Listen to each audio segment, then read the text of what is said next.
Marilyn Jess, the screen name of Dominique Troyes, was once the reigning queen of French mature cinema. Born in Île-de-France on October the 26th, 1959, Jess carved her niche during the liberation movements of the late 1970s and early 80s, which sought to challenge social taboos and redefine mature content in mainstream media. Known for her on-screen authenticity, Jess quickly rose to prominence as one of the defining faces of French alternative cinema. Mind you, her introduction to film was somewhat accidental. While vacationing in Greece as a teenager, she met a photographer who introduced her to modeling. Soon, successful photo shoots back in France led to film work. Though she initially went by the name Marilyn Wild, it wasn't long before she settled on Marilyn Jess, taking inspiration from her favorite clothing boutique called Jessica.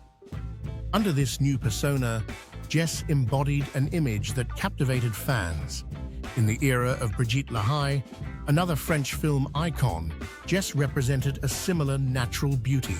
Her roles in films like La Femme Objet in 1981 and The Arrangement, also in '81, helped to solidify her reputation as a significant influence in the French film scene. Furthermore, Jess's performances attracted large audiences across Europe, and it wasn't long before she gained a following stateside too. This led to appearances alongside top names such as John Leslie and Joey Silvera in Grand Prix, as well as Jeannie Pepper and Christy Fabienne in Paris Models. Yet despite her notoriety, Jess's approach to her craft and her on-set experiences reveal a surprisingly grounded woman.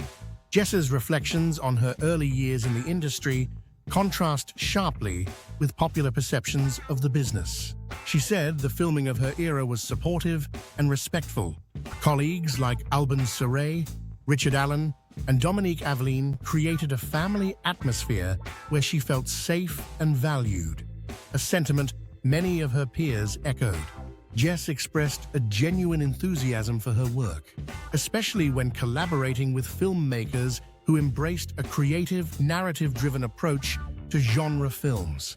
One of these was Jean Rollin, known for his horror films that blurred the lines between alternative content and traditional cinema. "When I was shooting for Jean Rollin, I was making movies," Jess proudly remarked. She was also known for working with other major French directors such as Gérard Kikoïne and Claude Mulot, each of whom brought a cinematic touch to their productions. Jess recalled that filming for her projects was not simply a matter of shooting scenes quickly, but a more extended process involving full weeks of meticulous preparation. As the 1980s came to a close, Jess decided to step back from film. The emergence of HIV, coupled with a decline in production values due to video, contributed to her decision. After completing her final film, Tracy I Love You, alongside Lords, she chose to retire and focus on starting a family with her second husband, film director Didier Philippe Gérard.